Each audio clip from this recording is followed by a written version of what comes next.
Merci beaucoup Yael, merci beaucoup à chacun et à chacune. J'aimerais spécialement remercier Valérie pour ce temps de louange ainsi que Gwen. C'était vraiment un temps qui était puissant, qui était profond et je crois et j'espère vraiment que chacun et chacune d'entre vous, vous avez pu être bénis là où vous êtes, dans vos situations. Moi j'ai vraiment été encouragée par ce temps. Je crois vraiment que Dieu il a parlé, que Dieu parle et c'est vraiment super de voir que Dieu continue son œuvre, même si voilà, la situation dans laquelle on vit évolue, pas toujours dans le sens qu'on aimerait qu'elle évolue, mais les choses passent, les choses avancent et je crois que c'est vraiment super de pouvoir grandir et aller de l'avant.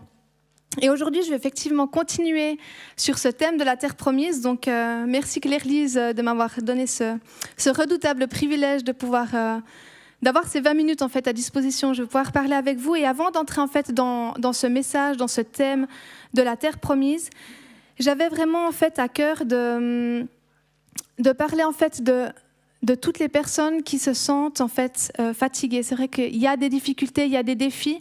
Et je crois vraiment qu'il y a des personnes qui sont fatiguées, des personnes qui sont peut-être malades, des personnes qui sont peut-être au chômage, des personnes qui ont vécu des temps difficiles, des personnes qui ont peut-être eu des décès dans leur famille, dans leurs proches. Et j'aimerais vous rejoindre, vous tous qui êtes dans ces difficultés-là, et simplement vous dire en fait que vous n'êtes pas seuls, et qu'avec le Core Team, avec l'Église, avec le GCL, on prie pour vous, on est avec vous. Et j'ai vraiment envie aussi à cœur de vous encourager, puis vous dire que vous importez au cœur de Dieu. Et puis dans cette introduction, dans ce début de message, j'aimerais spécifiquement vous dire que vous importez au cœur de Dieu et que Dieu ne vous a pas oublié, que vous êtes important pour lui. Et que si en fait vous avez des temps où c'est plus compliqué, des temps où c'est peut-être qu'on a moins de force, moins de motivation, comme Anthony nous l'a partagé tout à l'heure, que finalement c'est plus compliqué dans ces temps-là de vivre peut-être une relation forte avec Dieu ou de lire sa Bible quand on n'est pas bien, ben simplement vous dire aussi que c'est OK. Et puis que dans ces temps-là, vous avez aussi le droit de vivre les choses autrement et vous avez aussi le droit de vous laisser encourager par les gens qui sont autour de vous. Et en parlant d'encouragement, en fait, moi, j'avais vraiment à cœur de déclarer une parole de Dieu sur vos vies, mais pas uniquement de la déclarer, parce que souvent, on prend la parole de Dieu en fait comme un pansement. C'est vrai qu'on a des difficultés, on a peut-être le cœur brisé, des choses qui sont compliquées dans nos vies, et simplement on pose la parole de Dieu par-dessus. Et en fait, c'est OK, c'est bon, et pour un temps, ça fait du bien. Mais je crois vraiment que la parole de Dieu, elle a aussi un autre rôle à jouer dans nos vies. Et je crois vraiment qu'elle est là pour venir faire de la chirurgie, pour venir en fait renverser des faux raisonnements, renverser des mensonges et amener de la vérité. Et ce soir, je veux vraiment déclarer sur vous une vérité qui se trouve dans Nombre 6, 24 à 26. Et je vous invite à recevoir ces paroles qui vont être déclarées sur vous juste maintenant. Que l'Éternel te bénisse et te garde. Que l'Éternel fasse briller son visage sur toi et t'accorde sa grâce. Que l'Éternel se tourne vers toi et te donne la paix. Et je vous invite vraiment à prendre ces paroles-là, toi qui en as besoin, toi qui es dans cette nécessité à prendre ces paroles et à les faire vraiment vivre dans ton cœur, vivre à l'intérieur de toi et à venir laisser ces paroles te transformer de l'intérieur. C'est ce que j'avais envie vraiment, c'est comme ça que j'avais envie de commencer aujourd'hui, vraiment encourager tous ceux qui avaient ce besoin-là spécifique d'être encouragés. Et on va continuer en fait, dans le message, on va continuer à parler de la terre promise. Et moi, je crois qu'en fait, on n'est pas sur terre pour rien. Donc c'est une bonne nouvelle. Alors des fois, c'est un peu compliqué parce que finalement, vivre des trucs qui ne sont pas toujours tout simples quand on est ici sur terre. Mais tu n'es pas là par hasard, tu n'es pas là pour rien. Et je crois vraiment que notre temps sur terre, que ce passage sur terre, c'est en fait un terrain de préparation. Et dans ce terrain de préparation, on vit de nombreuses batailles, on vit des combats, on vit plein de choses en fait qui nous rapprochent au final de notre destination finale, qui est le ciel. Alors on dit destination finale, mais on ne sait pas exactement ce qui va se passer là-bas. Est-ce qu'il y aura encore d'autres voyages, d'autres choses qui sont prévues? Ça, c'est un grand mystère qu'on découvrira. Mais en fait, notre passage sur terre est fait de nombreuses conquêtes. Et ce soir, on va partir à la conquête de ces nombreuses choses dans nos vies. Et en fait, on est en fait tout au long de notre vie dans des conquêtes, dans des batailles, dans des terrains. On vit des saisons qui sont différentes. Et on vit aussi des temps et des étapes qui ne sont pas toujours les mêmes. Et j'avais vraiment envie, on va parler ce soir de 4 étapes différentes. Et j'avais vraiment envie de te dire que chacune de ces étapes est importante aux yeux de Dieu. Et c'est vrai que nous, souvent, on se dit, en fait, le plus important, c'est la conquête, c'est d'être équipé pour la bataille, c'est d'affronter les géants. Le plus important, c'est de voir des miracles, des guérisons, c'est d'être fort, etc. Mais en fait, pour Dieu, Toutes les étapes de ta vie sont importantes. Le commencement et la fin sont importants. Chaque saison dans laquelle tu te trouves actuellement, elle est importante aux yeux de Dieu. Et il n'y a pas à se comparer, il n'y a pas à croire que ceci c'est mieux que ça ou etc. La saison dans laquelle tu te trouves actuellement, elle est importante aux yeux de Dieu. Même si toi tu as l'impression que c'est rien du tout, c'est important. Et les 4 étapes dont je vais parler aujourd'hui, alors il pourrait y en avoir plus, on pourrait décortiquer ça encore de X et Y manière, mais on va partir sur l'appel, le processus, la conquête et la défense. Alors l'appel, moi j'ai pris ça comme première étape, finalement l'appel de Dieu. L'appel de Dieu, en fait, c'est la promesse de Dieu pour toi. Et dans cette thématique de la terre promise, on parle beaucoup de Moïse, la conquête du pays de Canaan, la sortie d'Égypte, etc. Et j'ai repris en fait Exode 3, 7 à 10, qui nous dit ceci: « J'ai vu la souffrance de mon peuple qui est en Égypte, c'est Dieu qui parle, et j'ai entendu les cris qu'il pousse devant ses oppresseurs. Oui, je connais ses douleurs. Je suis descendu pour le délivrer de la domination des Égyptiens et pour le faire monter dans ce pays, jusque dans un bon et vaste pays, un pays où coule le lait et le miel. » Ça, c'est le pays de Canaan. « Maintenant, les cris des Israélites sont venus jusqu'à moi. J'ai aussi vu l'oppression que leur font subir les Égyptiens. » Et c'est là qu'intervient Dieu par rapport à Moïse et qui lui dit « Maintenant, vas-y, je t'enverrai vers le Pharaon et tu feras sortir d'Égypte mon peuple, les Israélites. » Moïse a reçu un appel qui était clair de faire sortir ce peuple du pays d'Égypte. Et plus tard, en fait, il va amener ce peuple jusqu'aux portes du pays promis. Moïse a été appelé. Mais en fait, ce n'est pas le seul. C'est vrai qu'on parle beaucoup de l'appel de Moïse, mais ce n'est pas le seul. Et depuis la création de la terre, depuis que l'homme est sur cette terre, Dieu appelle les hommes et les femmes en leur donnant des rêves, des promesses, en leur donnant des directions. Dieu appelle chacun et chacune d'entre nous. Il a appelé Adam et Ève, par exemple. Il leur a dit « Multipliez-vous et remplissez la terre ». Puis ça, c'est un appel, vous imaginez. Il n'y avait personne d'autre. Et ils avaient cet appel-là. Il a appelé Abraham. Il lui a dit « Ta postérité sera aussi nombreuse que les étoiles dans le ciel. » Jésus, il a appelé les disciples et leur a dit « Vous chasserez les démons et vous ferez des miracles. » Et toi, en fait, quel est ton appel à toi? Qu'est-ce qui brûle? C'est quoi la dernière promesse que Dieu t'a faite? C'est quoi la dernière direction qu'il t'a donnée parce que Dieu t'a appelé? Et en fait, cette promesse, cette direction dans laquelle Dieu t'appelle, c'est là où tu dois aller. C'est là où doivent s'orienter tes combats. C'est là où doivent s'orienter tes décisions. C'est là où doivent s'orienter tes pensées et tes prières. Et c'est là ta direction. Identifie ta terre promise. Et j'ai lu avant, en fait, ce passage de Exode 3. Et en fait, ce passage, il commençait par Dieu qui dit « J'ai vu la souffrance de mon peuple et j'ai entendu ses cris. » C'est quoi le cri de ton cœur? Qu'est-ce qui brûle tout au fond de toi? Qu'est-ce qui te fait tressaillir à l'intérieur? Qu'est-ce qui te fait vibrer au final? Parce que c'est là que tu vas aller puiser ton appel. C'est là que tu vas chercher cet appel que Dieu a placé sur toi. Et en fait, si tu as l'impression que tu n'es pas appelé, sache que c'est un mensonge. Moi, je suis convaincue que chaque personne sur cette planète a un appel. Alors, c'est des fois pas ce qu'on imagine, des fois ça va dans une autre direction, mais tu n'es pas sur terre par hasard. Jérémie 1, verset 5 nous dit ceci: « Avant de te former dans le ventre de ta mère, je te connaissais. Avant que tu ne naisses, je t'avais appelé. » Dieu a placé un appel sur ta vie. Et cet appel, c'est pour l'instant ta terre promise. Et en fait, souvent, on se complique la vie. On parle de terre promise, on s'imagine un grand ministère, on s'imagine Jean-Luc Traxel, Reinhard Bonnke, Claire-Lise Cherpillot. On s'imagine ces gens internationaux, ces gens qui sont connus. On imagine chefs d'entreprise, des orphelinats, des machins. Et souvent, en fait, la promesse de Dieu pour toi actuellement, c'est quelque chose peut-être de banal, quelque chose peut-être d'humain, entre guillemets. Et en fait, c'est tellement simple qu'on se dit « Non, mais je ne veux pas aller là, c'est trop facile finalement. » Un nouveau job, ça peut être pour tout le monde, un nouveau job, une nouvelle formation, un mariage, un enfant. Ça peut être une guérison, ça peut être retrouver ton identité. Et toutes ces choses-là, en fait, ça peut être tes promesses pour maintenant. Ça peut être ta terre promise actuellement. Et même si c'est simple, même si ça te paraît facile, je t'encourage vraiment à rentrer dedans parce que c'est là où Dieu veut t'emmener. La promesse de Dieu pour toi, c'est ta terre promise pour maintenant, et plus tard, il y en aura encore d'autres. Plus tard, il y en aura encore d'autres. Parce que moi, en fait, on parle du pays de Canaan, que le peuple d'Israël était appelé à rentrer dans le pays de Canaan, mais vous croyez vraiment que l'histoire, elle allait s'arrêter à ce moment-là? Vous croyez vraiment qu'une fois que le pays conquis, l'histoire, elle s'arrêtait? Moi, je crois qu'il y avait beaucoup plus qui venait par après. Je pense vraiment qu'il y a d'autres conquêtes et d'autres pays promis qui attendaient ce peuple de Canaan. Et une fois, en fait, que tu as cette promesse à cœur, une fois que tu as reçu, en fait, ce que tu étais appelé à faire, il y a un temps de processus. Et ce processus, en fait, c'est comparé souvent au désert. C'est une phase d'apprentissage.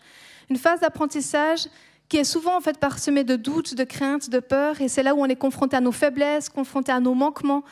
Et là, on se dit, mais est-ce que je vais vraiment y arriver au final à faire ce que je sens que Dieu m'appelle à faire? Est-ce que vraiment j'ai entendu Dieu qui me parlait? Est-ce que vraiment je suis suffisante? Est-ce que j'ai les dons et les talents nécessaires pour faire ceci ou cela? Et en fait, prophétiquement, j'ai envie de te dire aujourd'hui que oui. Oui, Dieu a placé ce désir dans ton cœur. Oui, Dieu, il t'a parlé. Oui, Dieu, il va accomplir cette promesse qu'il t'a donnée. Et oui, il t'accompagnera dans ce processus. Et j'ai envie de te dire un grand oui dans ta vie aujourd'hui. Ne crains pas, n'aie pas peur, parce que Dieu, il est avec toi dans ce processus. Et ce processus, c'est le moment où le diable vient t'attaquer. C'est le moment où le diable vient te placer du doute et du découragement. Mais paradoxalement, c'est aussi le moment que Dieu il a choisi pour travailler ton caractère. Dieu s'intéresse à ce processus, il est tellement important. Et je t'encourage à ne pas le négliger. Imaginez si Noé avait négligé la construction de l'arche. Bon, on serait dans de beaux draps actuellement. Hein. Imaginez si tu négliges tes fiançailles. Imaginez si Jésus avait négligé son temps de préparation avant d'entrer dans son temps de ministère. Imaginez si on négligeait ces processus. Dieu s'intéresse à ce processus. Et dans ce processus, en fait, tu apprends toute une série de choses. Tu apprends à te connaître comme Dieu il te connaît, à te voir comme Dieu te voit. Tu apprends à lui faire confiance. Tu apprends à ne pas marcher seul, à te relever quand tu es tombé. Tu apprends à lui obéir. Tu apprends, en fait, que c'est OK d'apprendre et que tu as le droit d'être dans une phase d'apprentissage et que c'est OK parce que Dieu l'a prévu ainsi. La qualité de ta conquête de ta terre promise dépend de la qualité de tes apprentissages dans le processus. Alors ne néglige pas cette phase de processus. La troisième étape, c'est la conquête, en fait. C'est qu'à un moment donné, on y arrive quand même à cette conquête, on y arrive quand même à cette terre promise. Et en fait, David Surcher nous en a beaucoup parlé parce que dans cette terre promise, il y a des géants. Et dans son message tueur de géants, il nous a parlé en fait que ces géants, ça peut être par exemple ta santé, ça peut être une maladie, ça peut être tes finances, trop ou trop peu, des fois aussi. Ça peut être ton passé, ça peut être le non-pardon, ça peut être le rejet, ça peut être le manque de confiance en Dieu ou en toi, ça peut être toutes ces choses-là en fait qui sont tes géants. Mais en fait, à quelque part, peu importe quels sont tes géants, parce que Dieu t'a équipé dans le temps de processus pour pouvoir aller combattre ces géants.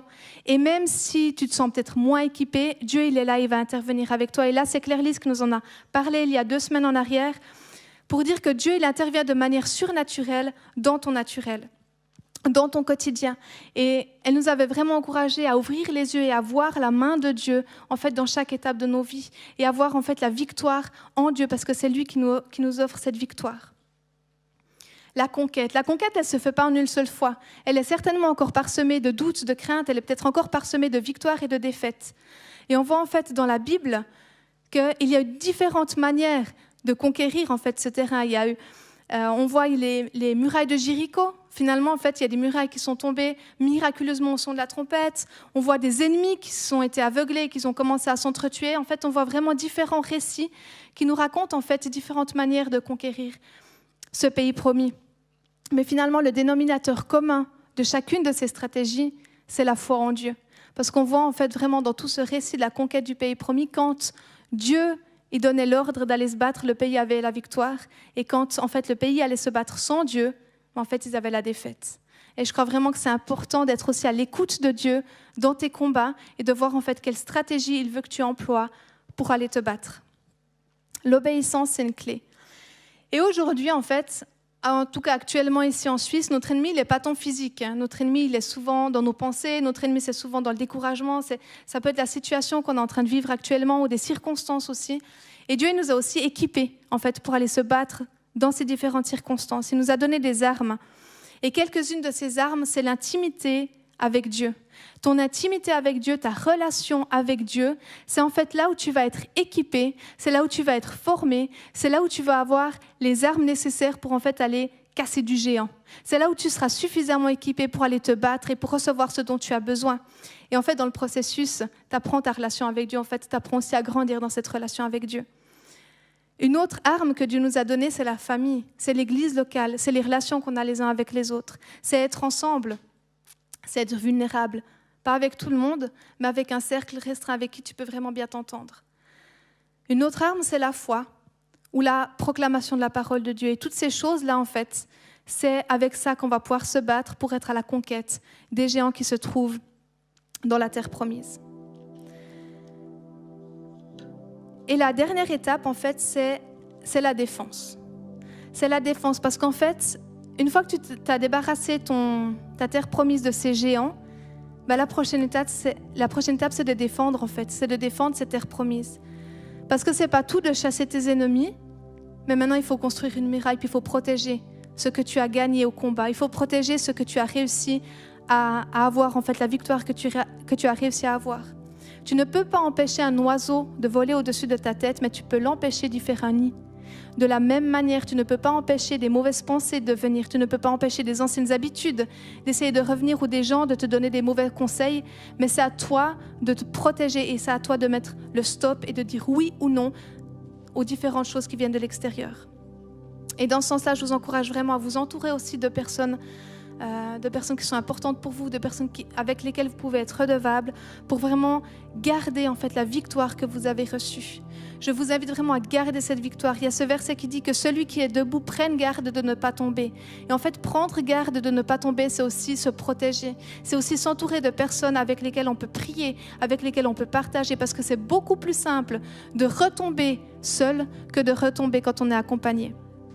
Et j'ai envie de te demander ce soir, quelles sont tes dernières victoires? Est-ce qu'elles sont encore brillantes? Est-ce qu'elles sont encore flambant neuves à quelque part? Comment est-ce que tu t'es occupé du terrain que tu as conquis? Parce qu'en fait, les mauvaises herbes, elles reviennent chaque année. Comment est-ce que tu prends soin de ton jardin? Parce que c'est une chose de gagner le terrain, c'en est une autre que de le protéger. Protège ta terre promise. Et dans ce sens-là, j'aimerais appeler mon mari Elio à venir me rejoindre parce qu'il a un témoignage à nous partager par rapport à la défense de la terre promise. Merci Fiona. Bonjour. Oui, ce message, ça m'a touché extrêmement intime parce que depuis toujours, j'ai voulu servir le Seigneur en parlant. J'aime bien communiquer, j'aime bien parler, je viens dire les choses. Et c'était depuis que j'ai connu le Seigneur que j'ai voulu faire ça. Mais en fait, Fiona, elle m'a connu en prêchant au Pérou. Mais lorsque je suis arrivé ici en Suisse, j'ai senti plusieurs géants parmi tous que j'ai trouvé. J'ai trouvé plusieurs géants à se battre pour pouvoir faire la volonté de Dieu, pour lui servir. Et un de ces géants, c'était la langue, c'était le français, c'était toujours difficile. On a reçu pas mal de prophéties que le Seigneur me disait oui, j'aimerais t'utiliser comme ça, comme ça, comme ça. Mais je sentais toujours cette opposition. Et puis, il y a peu de temps, le Seigneur il a commencé à travailler dans ce domaine. Et aujourd'hui, j'ai décidé de me battre, j'ai décidé de faire face à cette difficulté et parler. Je disais, Seigneur, j'aimerais vraiment parler de toi, j'aimerais vraiment... Mais la langue, c'est difficile. Et puis aujourd'hui, vous êtes témoin que je suis en train de casser et j'aimerais servir au Seigneur, peu importe dans quel domaine, peu importe de quelle situation. Et je ne sais pas dans quel niveau tu te trouves de ce message, mais j'aimerais te dire que le Seigneur, il nous a appelés à se battre toujours. Le Seigneur, depuis qu'on l'a connu jusqu'à qu'on va lui rencontrer bientôt, notre appel comme chrétien, c'est toujours de se battre. Merci beaucoup. Extra, merci Elio. Ta terre promise actuelle n'est pas ta destination finale. Il y a plus. Et en conclusion, j'aimerais vraiment te dire qu'il y a plus. Et en fait, Dieu désire que tu puisses explorer de nouveaux territoires. Dieu désire que tu puisses aller explorer peut-être la terre promise dans laquelle tu es déjà, mais peut-être aussi d'autres choses qui viennent plus tard. Dieu désire que tu puisses découvrir de nouvelles richesses et aller à la conquête de nouveaux pays. Et je crois vraiment dans mon cœur, en fait, ça fait 2 semaines que ça brûle, que l'appel de Dieu pour toi, c'est plus. Et dans ce sens-là, moi, j'aimerais vraiment qu'on puisse qu'on puisse prendre un temps où on puisse prier. Parce que ta vie, elle s'arrête pas. Elle s'arrête pas maintenant à cette conquête de ta terre promise, mais ça va plus loin. Ça va beaucoup plus loin. Et peut-être qu'en fait, tu as reçu des promesses avant. Tu as reçu des promesses que tu as en fait enterrées ou qui se sont qui ont été malmenées par la suite. Et j'aimerais vraiment pouvoir prendre un temps de prière pour ces promesses qui ont été enterrées. Et en fait, je voyais comme ce passage dans Ézéchiel qui se trouve en fait, qui a été envoyé dans la vallée des ossements. Et en fait, cette vallée des ossements desséchés, à un moment donné, il a prophétisé sur ces ossements desséchés. Et ces ossements, ils ont repris vie. Parce que Ézéchiel a prophétisé. En fait, d'abord, ils se sont reformés. Et dans un deuxième temps, il a fait souffler l'Esprit de Dieu qui a redonné la vie à ces ossements. Et c'est devenu une armée. Et c'est vraiment ce que j'ai à cœur de prier pour toi. Alors, je t'encourage là où tu es dans ta maison, de vraiment penser et réfléchir et vraiment prendre ça quelque part au sérieux et de t'arrêter de dire ok, c'est quoi les promesses que Dieu a mis sur ma vie? C'est quoi ces différentes étapes qu'il a posées sur ma vie? Quel est cet appel pour le moment qui est en train de brûler? C'est quoi cette prochaine étape? C'est quoi cette prochaine terre promise que je suis appelée à conquérir? Et que tu puisses t'arrêter ou que tu puisses penser ok, mais avant je rêvais de ça, il y a ça qui brûlait sur mon cœur, il y a ça qui était tellement fort dans mon cœur. Et qu'on puisse s'arrêter, puis on va déclarer ensemble. On va prier ensemble pour ces promesses que Dieu a placées dans ta vie. On va prier ensemble pour que ces promesses puissent reprendre vie. On va prier ensemble pour que ces promesses, en fait, puissent naître de nouveau. Mais Seigneur, au nom de Jésus, je veux déclarer aujourd'hui sur la vie de chacun et de chacune qui a écouté ce message, de chacun et de chacune qui se tient devant toi aujourd'hui. Je veux déclarer, Seigneur, que les promesses que tu as faites dans le passé, elles sont oui et amen aujourd'hui. Je veux déclarer que ce qui était oui avant, c'est oui maintenant. Je veux déclarer que ce que tu as posé sur la vie de chacun et de chacune, c'est resté.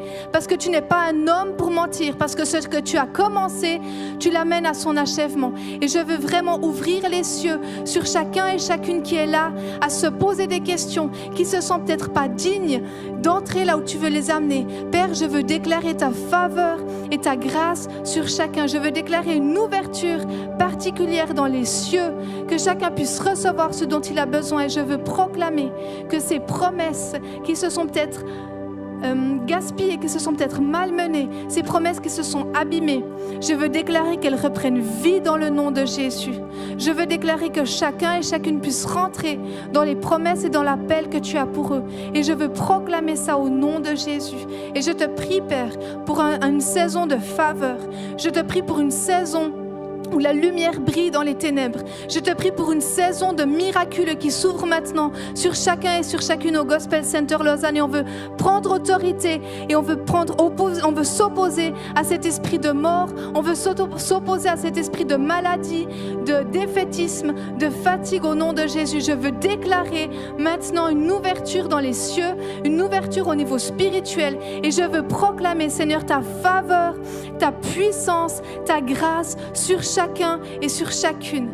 Et que vous puissiez recevoir aujourd'hui un fleuve d'eau vive, un fleuve de bénédiction, un fleuve de grâce, un fleuve de faveur de Dieu. Je veux déclarer la faveur sur ta vie, la faveur sur ta famille, la faveur sur tes enfants, la faveur sur ton travail, la faveur dans tes finances, la faveur dans ta santé. Je veux déclarer un temps de la faveur de Dieu au nom de Jésus. Et reçois ces paroles qui ont été données aujourd'hui. Reçois dans ton cœur cela. Et je prie vraiment que chaque parole qui a été dite soit comme quelque chose qui vient te transformer de l'intérieur. Et on veut vraiment que ces mensonges qui étaient là sur ta vie, ils soient retournés, ils soient renversés, et que ce soit la vérité qui vienne prendre la place dans ta vie au nom de Jésus. Seigneur Père, merci parce que tu es un Dieu de bénédiction. Et je veux vraiment déclarer ta grâce, ta gloire et ta faveur sur chacun et chacune. Au nom de Jésus, soyez bénis. Amen.